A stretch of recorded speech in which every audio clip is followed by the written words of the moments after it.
सासू माँ की नई सहेली। प्रिया किचन में चाय बना रही होती है और सुमन ड्राइंग रूम में बैठकर मजे से टीवी देख रही होती है। तभी दरवाजे की घंटी बजती है। प्रिया, जरा देखना तो कौन आया है। देखती हूँ मम्मी जी। प्रिया दरवाजा खोलती है तो सामने पड़ोस वाली विमला आंटी खड़ी होती है। नमस्ते आंटी जी, कैसी हैं आप? मैं तो बिल्कुल ठीक हूँ बेटा, पर तेरी सास को क्या हुआ है? आजकल कहीं दिखती ही नहीं है। जब देखो तब टीवी के आगे जमी रहती है। अंदर तो आइए आंटी। अरे ओ दीपक की अम्मा, कहाँ हो? अरे बिमला, आओ आओ, क्या बात है, बड़े दिन बाद याद आई तुम्हें मेरी। मैं तो हमेशा ही तुम्हें याद करती हूँ, पर तुम ही गायब रहती हो और आजकल तो बाहर भी नहीं आती जाती। तबीयत तो ठीक है ना तुम्हारी? अरे तबीयत को क्या होना है, इस उम्र में तो कुछ ना कुछ लगा ही रहता है। मेरी छोड़ो, तुम ये बताओ कि क्या चल रहा है गली मोहल्ले में। तुम गली मोहल्ले की छोड़ो, चल तो तुम्हारे पड़ोस में रहा है। तुम्हारी नई सहेली आई है। मेरी कौन सी नई सहेली?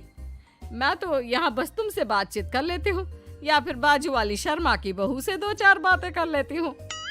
इसीलिए तो कहा कि तेरी नई सहेली आई है। अब कोई पड़ोस में आया है तो बात तो होनी ही है। कम से कम इसी बहाने हमारा भी एक ग्रुप बन जाएगा। फिर सब मिलकर अपनी बहुओं की शिकायतें किया करेंगे। दोनों हंसने लगते हैं। तभी प्रिया चाय लेकर आती है और सामने टेबल पर रख देती है। दोनों चाय पीती हैं और बातें करते हैं। चलो मैं चलती हूँ, अब कल मिलते हैं। राम राम। अगले दिन प्रिया किचन में कुछ काम कर रही होती है और सुमन आराम से सोफे पर बैठकर मटर छिल रही होती है। तभी डोरबेल बजती है। प्रिया दरवाजा खोलती है तो सामने उनकी नई पड़ोसन खड़ी होती है। जी, आप कौन? मैंने पहचाना नहीं। नमस्ते बेटा, मैं शारदा, आपके बगल वाले घर में अभी 2-4 दिन पहले ही शिफ्ट हुए हैं। ओह अच्छा अच्छा अच्छा, नमस्ते आंटी, अंदर आइए ना आप। देखिए तो मम्मी जी, आज कौन आया है। इतना कहकर प्रिया किचन में चाय बनाने चली जाती है। नई पड़ोसन को घर पे देखकर सुमन थोड़ा हैरान हो जाती है। नमस्ते बहन जी, मैं शारदा, आपकी नई पड़ोसन। अच्छा अच्छा, आप हैं हमारी नई पड़ोसन। आइए आइए, और बताइए कैसी हैं आप? जी बिल्कुल ठीक हूँ। वो दरअसल घर पर छोटी सी पूजा रखवाई थी, बस उसी का प्रसाद देने चली आई। सोचा इसी बहाने नए पड़ोसियों से भी मुलाकात हो जाएगी। ये तो बहुत अच्छा सोचा आपने। सुमन प्रिया को आवाज लगाती है।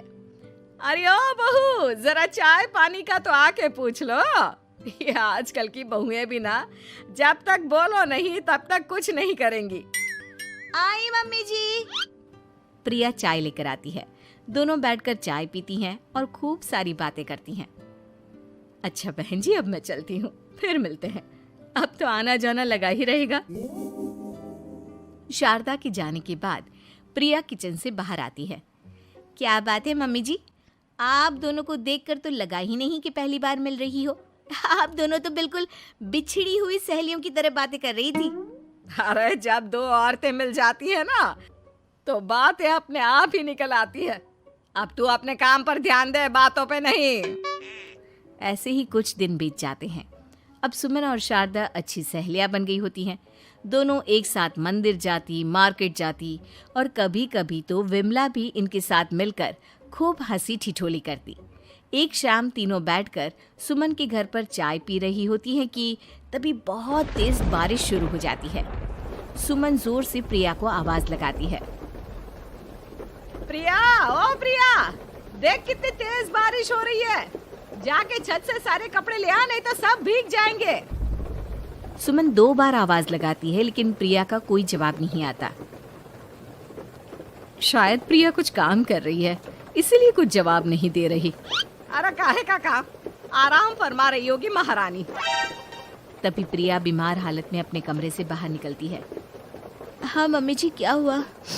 मेरी तबीयत थोड़ी ठीक नहीं है ना, इसलिए आग लग गई। अरे सारे कपड़े भीग गए और तुझे सोने से फुर्सत नहीं है। सबके सामने सुमन के मुंह से ऐसी बातें सुनकर प्रिया उदास हो जाती है और छत से कपड़े उतारने चली जाती है। सुमन, ये क्या बात हुई? प्रिया ने बताया ना कि उसकी तबीयत ठीक नहीं, इसलिए उसकी आंख लग गई। तुम भी ना खामखा उसे सबके सामने सुना दिया। अरे आप नहीं जानती शारदा जी, कुछ बहुएं ना बहुत आलसी होती है, घर का एक काम नहीं करना चाहती। ऐसा नहीं है सुमन, तुम्हारी बहू तो बहुत प्यारी है, तुम्हारी सारी बात भी तो मानती है। हाँ सुमन, तुम प्रिया के बारे में ऐसा क्यों सोचती हो? मेरी भी दो बहुएं हैं, लेकिन मैं उन्हें अपनी बेटियों की तरह रखती हूँ। आखिर वो भी तो किसी की बेटियां ही है ना। और अगर तुम ऐसा ही व्यवहार करोगी तो एक दिन प्रिया भी तुम्हारे साथ ऐसा ही बर्ताव करेगी। शारदा और विमला की बातें सुनकर सुमन की तो बोलती बंद हो जाती है। वहीं प्रिया भी बाहर से सारी बातें सुन रही होती है। अरे मैं कोई उसकी दुश्मन थोड़ी ना हूँ, मैं भी उसकी माँ हूँ, लेकिन कभी कभी सास बनना पड़ता है, नहीं तो बहुएं हाथ से निकल जाती है। देखो सुमन, ये सब सोच का फर्क है। अगर तुम ये सोचोगी तो कभी प्रिया को अपनी बेटी नहीं बना पाओगी। इतना कहकर शारदा और विमला वहां से चली जाती हैं और सुमन अकेले बैठकर उनकी बातें सोचने लगती है। अगले दिन प्रिया और दीपक अपने कमरे में बैठकर बात कर रहे होते हैं और सुमन उनके कमरे के बाहर कुछ काम कर रही होती है और उन दोनों की बातें सुन लेती है। दीपक, तुम्हें पता है हमारे पड़ोस में जो शारदा आंटी है ना, बहुत अच्छी हैं। अच्छा, ऐसा क्या हो गया जो तुम्हें वो इतनी अच्छी लगने लग गई? कुछ खास नहीं, बस कल जब मम्मी जी मुझे सबके सामने सुना रही थी तो शारदा आंटी ने मेरा साथ दिया। मैं तो सच में हैरान ही रह गई थी जब उन्होंने मम्मी जी को मुझसे ऐसा बर्ताव करने के लिए मना किया। अच्छा, फिर क्या हुआ? होना क्या था, शारदा आंटी तो मम्मी जी को समझा ही रही थी कि बहू को भी बेटी की तरह ही रखना चाहिए, लेकिन मम्मी जी तो मम्मी जी है ना, उन्हें तो मुझ में हमेशा कमी ही दिखती है। काश मुझे भी शारदा आंटी जैसी सास मिली होती जो मुझे भी अपनी बेटी जैसी समझती। सुमन ये सब सुनकर बहुत उदास हो जाती है और वहां से चली जाती है। प्रिया की बातें सुमन के कानों में बार बार गूंज रही थी। उसे बहुत शर्मिंदगी महसूस हो रही थी कि उसने प्रिया के साथ बहुत गलत किया है। अगले दिन सुमन शारदा और विमला को बुलाती है।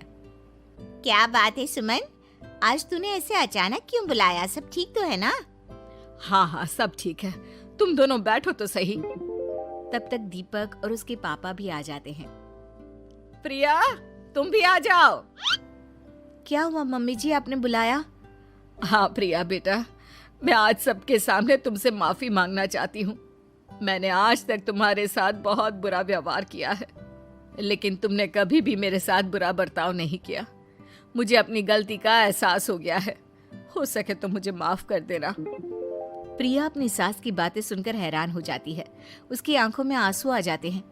प्लीज मम्मी जी, आप मुझसे माफी मत मांगिए, मैं भी आपकी बेटी ही हूँ।